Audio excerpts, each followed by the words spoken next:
Committee की हुई बैठक, मंत्रियों से लेकर पदाधिकारियों को हिदायत। पार्टी फोरम से बाहर मामला उठाया तो अनुशासनहीनता।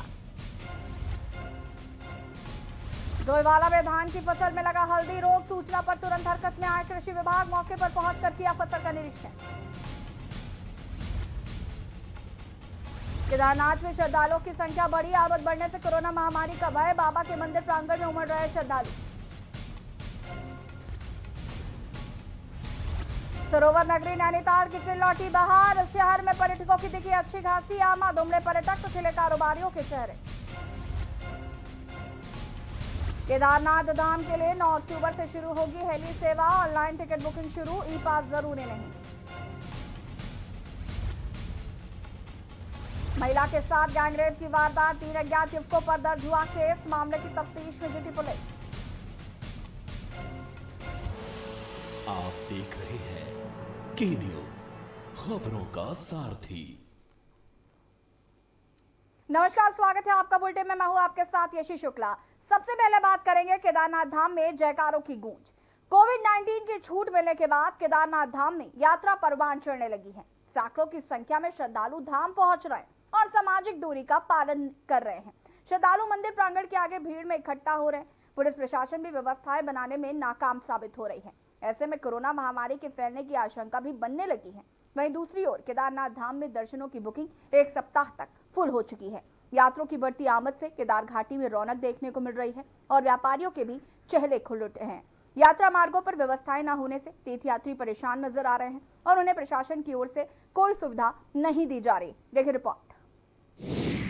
केदारनाथ धाम में यात्रा चढ़ने लगी परवान। छूट मिलने के बाद लगातार पहुंच रहे श्रद्धालु। केदारनाथ में श्रद्धालुओं की बड़ी आमद। मंदिर प्रांगण में उमड़ रहे श्रद्धालु। सामाजिक दूरी का नहीं किया जा रहा पालन। यात्रा मार्ग पर श्रद्धालु परेशान, नहीं खुली दुकानें। कोरोना महामारी के चलते चारों धाम की यात्रा पर बुरा असर पड़ा, जिससे धामों में यात्रियों की संख्या भी काफी कम रही है। मगर अब सरकार की ओर से कोविड-19 की गाइडलाइन में छूट मिलते ही यात्रा में भारी इजाफा देखने को मिल रहा है। सरकार के 72 घंटे पुरानी कोरोना नेगेटिव रिपोर्ट की बाध्यता समाप्त करने के बाद यात्रा रूटों पर यात्रियों की आमद बढ़ गई है। केदारनाथ धाम में बुकिंग 1 सप्ताह तक फुल हो गई है। श्रद्धालुओं की बढ़ती संख्या को देखते हुए देवस्थानम बोर्ड ने धामों में दर्शन का समय दोपहर 12 बजे से बढ़ाकर 3 बजे तक कर दिया है। कोरोना महामारी के चलते लोगों के व्यवसाय पर बुरा असर देखने को मिल रहा था। यात्रा मार्गों पर सन्नाटा छाया रहता था, मगर 2-3 दिनों से यात्रा में भारी इजाफा देखा जा रहा है। हर दिन केदारनाथ यात्रा का आंकड़ा बढ़ता जा रहा है और प्रशासन की जिम्मेदारियां भी ऐसे में बढ़ गई हैं। केदार घाटी के गुप्त काशी, फाटा, सोनप्रयाग, सीतापुर, गौरी कुंड में यात्रियों की चहलकदमी से रौनक लौट आई है।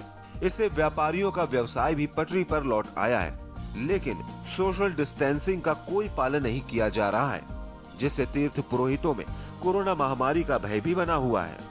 केदारनाथ के अध्यक्ष विनोद शुक्ला ने कहा कि प्रशासन ने जो है यात्रा खोल दी है, इसका हम लोग तो स्वागत कर रहे हैं। लेकिन आप देखिए यहाँ पर जो है कि सोशल डिस्टेंस का कोई वो नहीं है, जिससे कि ये महामारी फैल सकती है। और मैं प्रशासन से आग्रह करता हूँ कि जो भी लोग यात्रा में आ रहे हैं, इसलिए केदारनाथ धाम में भगवान के दर्शन के लिए केदारनाथ में आ रहे हैं, तो सोशल डिस्टेंस का ध्यान रखना पड़ेगा। यदि हम लोगों ने सोशल डिस्टेंस का ध्यान रखा नहीं तो ये महामारी जो है फैल सकती है। रुद्रप्रयाग से के न्यूज के लिए रोहित डेमरी की रिपोर्ट।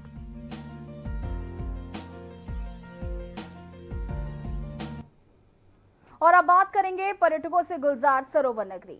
ऑनलाइन बैच के बाद सरोवर नगरी नैनीताल में एक बार फिर से पर्यटकों की बढ़ती आमद से पर्यटक स्थल फिर से गुलजार होने लगे हैं। गर्मी से बचने के लिए पर्यटक बड़ी संख्या में सरोवर नगरी नैनीताल का रुख कर रहे हैं। देखिए रिपोर्ट।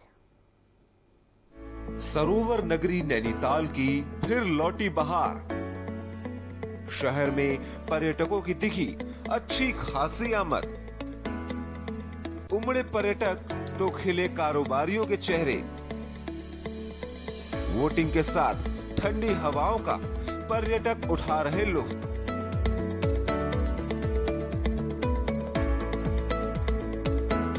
अनलॉक 5 के बाद सरोवर नगरी नैनीताल में एक बार फिर से पर्यटकों की बढ़ती आमद से पर्यटक स्थल फिर से गुलजार होने लगे हैं। गर्मी से बचने के लिए पर्यटक बड़ी संख्या में सरोवर नगरी नैनीताल का रुख कर रहे हैं। नैनीताल के प्रमुख पर्यटक स्थलों पर पर्यटकों का जमावड़ा लगना शुरू हो गया है। पर्यटक सरोवर नगरी नैनीताल पहुंचने के बाद काफी खुश नजर आ रहे हैं। पर्यटक नैनीताल के विभिन्न पर्यटक स्थलों का रुख कर रहे हैं, जिनसे पर्यटक स्थल एक बार फिर गुलजार हो चले हैं। पर्यटकों की आमद से नैनीताल के पर्यटक कारोबारियों के चेहरे खिल गए हैं। नैनीताल पहुंचे पर्यटक सरोवर में वोटिंग के साथ ठंडी हवाओं के लुत्फ उठाने, साथ ही दिलकश सुंदर नजारों और प्रकृति के ठंडे मौसम का लुत्फ उठा रहे हैं। नैनीताल पहुंचे पर्यटकों का कहना है कि वे पूरी सावधानी बरतते हुए 6 महीने बाद घूमने निकले हैं। बहुत अच्छा लग रहा है। हम लोग काफी टाइम बाद आए हैं लॉकडाउन के बाद, तो बहुत मजा आ रहा है। काफी अच्छा मौसम है। हम लोग गुड़गांव से आए हैं, तो it's really very beautiful view here. We are enjoying.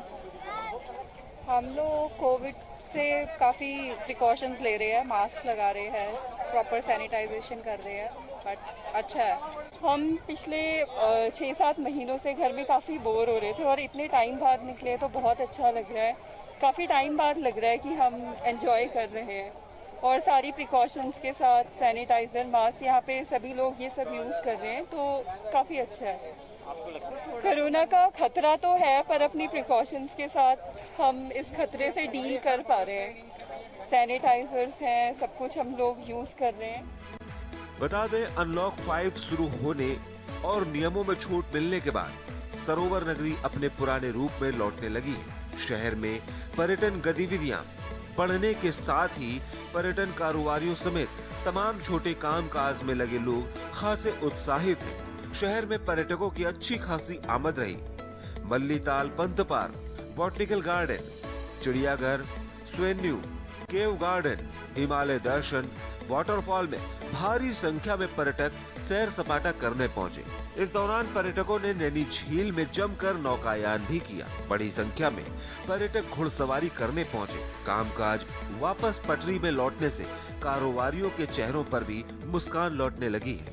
सुनसान पड़ी सड़कों में वाहनों की बढ़ती आवाजाही से नैनीताल ठंडे मौसम का लुत्फ उठाने पहुंच रहे पर्यटकों की मुसीबतें यहाँ भी कम होने का नाम नहीं ले रही हैं। नैनीताल पहुंचने वाले पर्यटकों को घंटों अपनी गाड़ियों में पसीना बहाना पड़ रहा है, क्योंकि नगर की पार्किंग वाहनों से पूरी तरह से पैक हो गई है। माल रोड समेत अन्य सड़कों पर वाहन रेंगते दिखाई दिए। व्यवस्था को दुरुस्त करने में पुलिस को भी खासा पसीना बहाना पड़ा। बहरहाल अनलॉक 5 शुरू होने और नियमों में छूट मिलने के बाद सरोवर नगरी अपने पुराने रूप में लौटने लगी है और कारोबारियों में भी खुशी नजर आ रही है।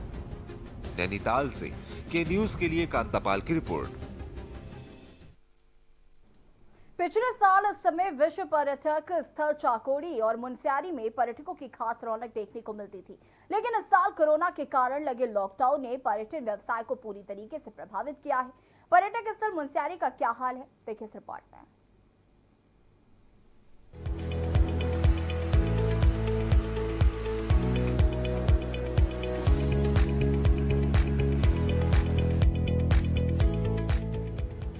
पर्यटक स्थल मुनस्यारी समुद्र तल से 2298 मीटर की ऊंचाई पर स्थित है।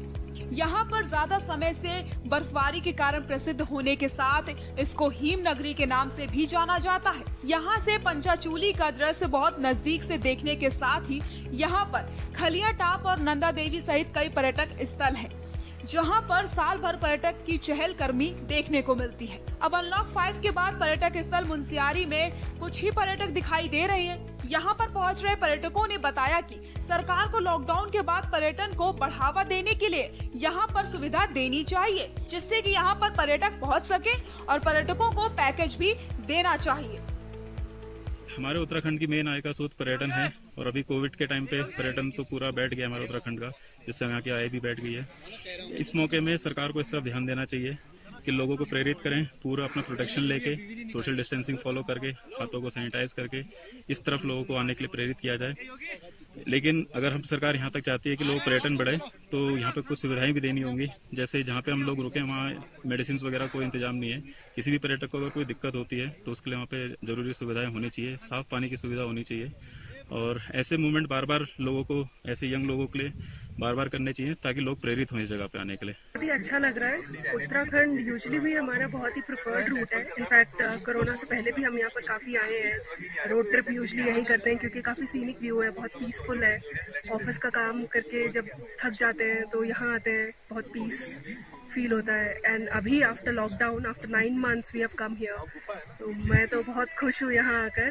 तो यहाँ के लोग बहुत अच्छे हैं, यहाँ का खाना मुझे बहुत पसंद है। यही मैसेज देना चाहूँगी कि ज़्यादा से ज़्यादा लोगों को आना चाहिए यहाँ पे और एक्सपीरियंस करना चाहिए उत्तराखंड की सर्विस। हम हल्द्वानी से आए हैं and we both are doctors. तो हम यहाँ सनराइज देखने आए थे मॉर्निंग में। इट्स अ ऑसम व्यू, बहुत ही अच्छा लगा हमें यहाँ आके। एंड 0 पॉइंट जाके भी बहुत अच्छा लगा। और मतलब यहाँ आना चाहिए, इतनी अच्छी जगह है। एक बार अपनी लाइफ में खुद को फील करने के लिए यहाँ जरूर आना चाहिए आपको। बट थोड़ा सा यही कहना चाहेंगे कि इसको थोड़ा सा और डेवलप किया जा सकता है, थोड़ा सा फैसिलिटीज बढ़ाई जा सकती है ताकि यहाँ पे ज्यादा से ज्यादा लोग आ सके। लॉकडाउन के बाद मुनस्यारी में पर्यटक व्यवसायियों को लाखों का नुकसान हो गया है। पर्यटन व्यवसायियों ने बताया कि लॉकडाउन से पूर्व मई के महीने में यहां पर कमरों की ऑनलाइन बुकिंग हो गई थी। आने वाले महीनों की पिछले वर्षों में अग्रिम बुकिंग हो जाती थी, लेकिन इस बार अधिकांश होटल और पर्यटक स्थल सुनसान पड़े, जिससे मुनस्यारी क्षेत्र को लाखों का नुकसान हो गया है। सरकार को पर्यटन व्यवसायियों को लॉकडाउन के कारण छूट देने और आर्थिक मदद भी करनी चाहिए। पर्यटन को बढ़ावा देने के लिए हमें जो कोविड का जो वो चल रहा है, इसमें जरा ढील दिया जाए और इसको बढ़ावा देना बहुत जरूरी है आज, क्योंकि जितने भी प्लान करके जो लड़के गए थे सब यहाँ आ चुके हैं। रोजगार का कोई संसाधन नहीं है यहाँ। मुख्य पर्यटन ही पर जो है कि पूरा क्षेत्र निर्भर है और इसलिए जो है कि सरकार से हमारा आग्रह है कि पर्यटनों को बढ़ावा देने के लिए विशेष पैकेज की व्यवस्था कर दी जाए और होटल व्यवसाय से जो जुड़े हैं उनको पानी, बिजली, अन्य चीजों में भी राहत दिया जाए ताकि वो भी अपने व्यवसाय को आगे सुचारू ढंग से रख सके। प्रदेश का पर्यटन से आय का बहुत बड़ा संसाधन है, लेकिन जिस तरीके से कोरोना के कारण पर्यटन व्यवसाय पटरी से उतर चुका है, अब सरकार फिर से यहां पर पर्यटन को बढ़ावा देने के लिए क्या करती है और अनलॉक 5 के बाद अब पर्यटन व्यवसाय फिर एक बार पटरी पर आएगा, ये आने वाले दिनों में ही पता चल पाएगा। प्रदीप मेहरा की मुनस्यारी से खास रिपोर्ट।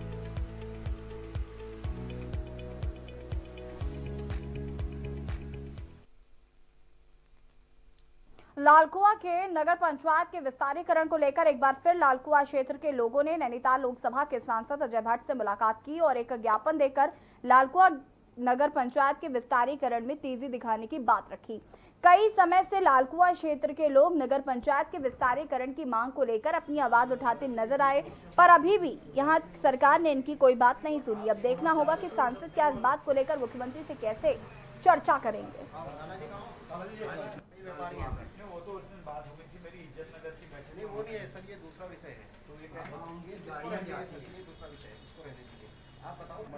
सांसद महोदय ने उनके इस बारे में हम लोग को ज्ञापन दिया है। सांसद महोदय ने कहा कि मैं मदन कौशिक जी से इस पर जो है विस्तार से चर्चा करूँगा और इसका क्या मामला है। हमने इनके संज्ञान में सारी बातें रखी हैं कि पहले इसको एक बार नगर पालिका में शामिल कर लिया गया था और फिर नगर पालिका वापस होने के कारण फिर हम लोग असहाय हो गए। तो उन्होंने बहुत सूक्ष्मता से इस बात को समझा है और बोला है कि मैं मदन कौशिक जी से इस पर बहुत विस्तार से चर्चा करके इसमें कुछ इसका सही परिणाम आप लोगों के सामने रखेंगे। कोरोना वायरस के संक्रमण के चलते प्रशासन की अनुमति न मिल पाने से इस बार हर साल की तरह सितारगंज में रामलीला मंचन नहीं किया जाएगा। रविवार 4 अक्टूबर शाम 5 बजे रामलीला कार्यालय में कमेटी की बैठक कर ये फैसला लिया गया। साथ ही बैठक में कमेटी ने यह निर्णय भी लिया कि नवमी के दिन रामलीला के मंच पर अखंड रामायण पाठ का शुभारंभ किया जाएगा। वहीं विजयदशमी के समापन कार्यक्रम में कुछ ब्राह्मणों का सम्मान व भोजन होगा। उसके बाद प्रसाद वितरण किया जाएगा, जिसमें कमेटी के सभी कार्यकर्ता व पदाधिकारी उपस्थित रहेंगे। आपको बता दें कि कोरोना के कारण शहर में एक बार विजयदशमी के उपलक्ष्य में रामलीला का मंचन नहीं होगा और इसी के साथ ही रामलीला मेले में दुकान आदि लगाकर कमाई करने वालों की उम्मीदों पर भी इस फैसले से पानी फिर गया।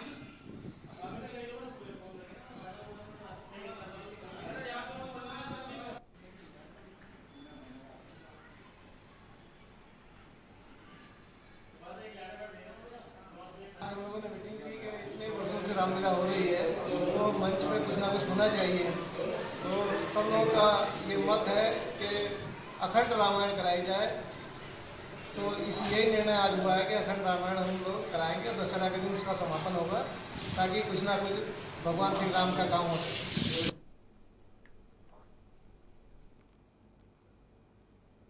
किसानों भी लॉकडाउन की मार से उभरे भी नहीं थे कि उनकी फसलों में लगी बीमारी में किसानों के चेहरों पर मायूसी ला दी है और इसी साल लगातार हुई बारिश की वजह से गेहूं की फसल को भी 70% नुकसान हुआ था और अब धान की फसल में हल्दी रोग लगने से वजह से फसल को नुकसान हुआ है।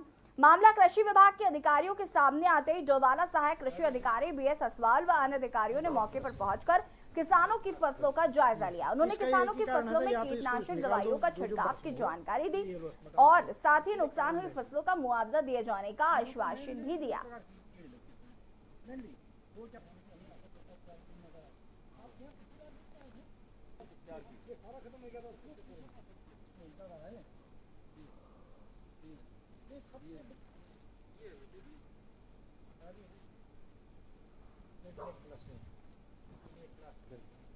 तो इसका एक ही कारण है, या तो इसको निकाल दो जो मौसम हो तो ये मकान की इसके लिए कार्बन डाइऑक्साइड। कीड़ों का मेनली दो प्रकार की कीड़े मेनली वो क्या। खबर विकासनगर से है, जहां पर सहसपुर थाना क्षेत्र में एक बार फिर एक महिला से गैंगरेप का सनसनीखेज मामला सामने आया, जिसमें पीड़ित महिला की तहरीर के आधार पर 3 अज्ञात युवकों के खिलाफ संबंधित धाराओं में मुकदमा दर्ज कर स्थानीय पुलिस मामले की जांच पड़ताल में जुट गई है। सहसपुर थाना क्षेत्र में महिला के साथ हुई दुष्कर्म की घटना ने जहां पुलिस महकमे में हड़कंप मचा दिया, तो वहीं क्षेत्र में सनसनी का माहौल है। बताया जा रहा है कि यह घटना उस वक्त हुई जब पीड़ित महिला किसी काम से सहसपुर थाना क्षेत्र में बने एक पुल के नीचे से गुजर रही थी। आरोप है कि तभी एक युवक ने उसके साथ छेड़छाड़ की और 2 अन्य युवक भी आ गए, जिन्होंने उसके साथ बारी बारी से बलात्कार किया, जिसके बाद पीड़ित महिला किसी तरह से बचते हुए सहसपुर थाने पहुंची। थाना पुलिस को अपने साथ घटित घटना आप बीते सुनाई। मामले में कांग्रेस प्रदेश अध्यक्ष प्रीतम सिंह भी सहसपुर थाना पहुंचे और पीड़ित व उसके परिजनों से मुलाकात की। तो आप ले गए ना, मैं वही कह रहा हूँ, पिता को भी आप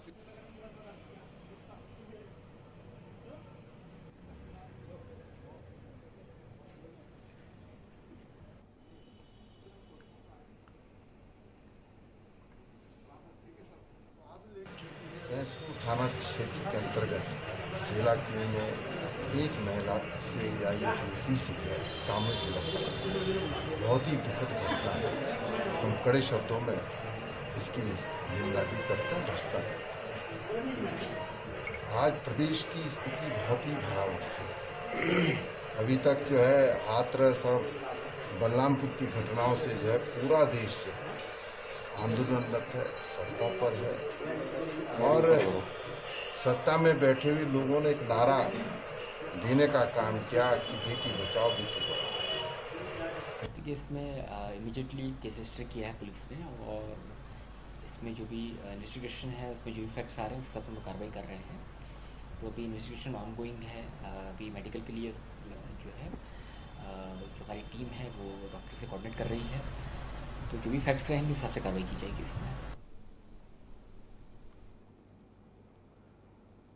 सितारगंज में वरिष्ठ पुलिस अधीक्षक दलीप सिंह कुंवर के आदेशानुसार सितारगंज कोतवाली निरीक्षक सलाउद्दीन खान के निर्देशन में 3 टीमें गठित कर फरार चल रहे 3 अभियुक्तों को पुलिस द्वारा गिरफ्तार कर लिया गया, जिनमें अयूब जिसके ऊपर कई संगीन धाराओं में मुकदमा दर्ज कर लिया गया, दूसरा दलजीत सिंह जिसके ऊपर आबकारी अधिनियम के तहत मुकदमा दर्ज किया गया और तीसरा अकरम कुरैशी जो कि गोवन संरक्षण अधिनियम में वांछित चल रहा था। इन तीनों अभियुक्तों की गिरफ्तारी कर जेल भेज दिया गया है। वहीं तीनों अभियुक्तों को गिरफ्तार करने वाली पुलिस टीमों में वरिष्ठ उप निरीक्षक हरविंदर कुमार, उप निरीक्षक निर्मला पचवार समेत कई अधिकारी शामिल रहे।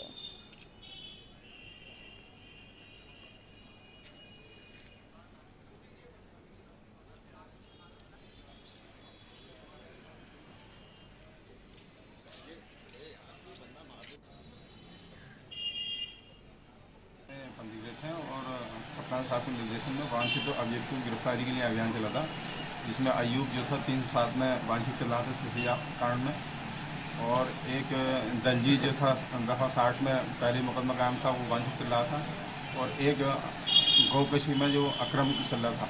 कल अभियान के तहत सबको तीनों गिरफ्तार करके भेजा जा रहा है। खबर बेरीनाग से है, जहां पर नगर पालिका डीडीहाट क्षेत्र में लंबे समय से बंदरों का आतंक से नगरवासी परेशान हो गए थे। बंदरों ने कई लोगों को काटकर घायल भी कर दिया था, जिससे नगर क्षेत्र में लोगों में डर का माहौल बन गया था। नगरवासियों की समस्या को देखते हुए नगर पालिका अध्यक्ष कमला चुफाल शीघ्र कार्रवाई करते हुए नगर के हिस्सों में बंदरों को पकड़ने के लिए मंकी कैचरों की तैनाती कर दी गई। वहीं 5 दर्जन से अधिक बंदरों को पकड़ा भी जा चुका है। नगर पालिका अध्यक्ष कमला चौफाल ने कहा कि नगर को बंदरों के आतंक से मुक्त किया जाएगा। नगर पंचायत अध्यक्ष के इस प्रयास की नगरवासियों ने सराहना की।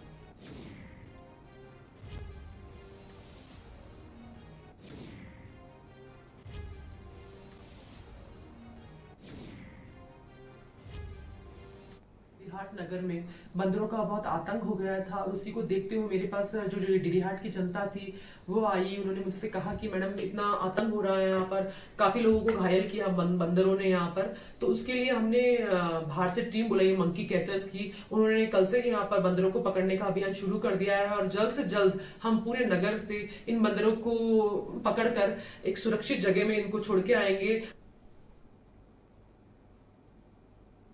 हमारा उत्तराखंड के बुलेटिन में फिलहाल इतना ही। देखिए खबर 1 बजे सृष्टि शुक्ला के साथ।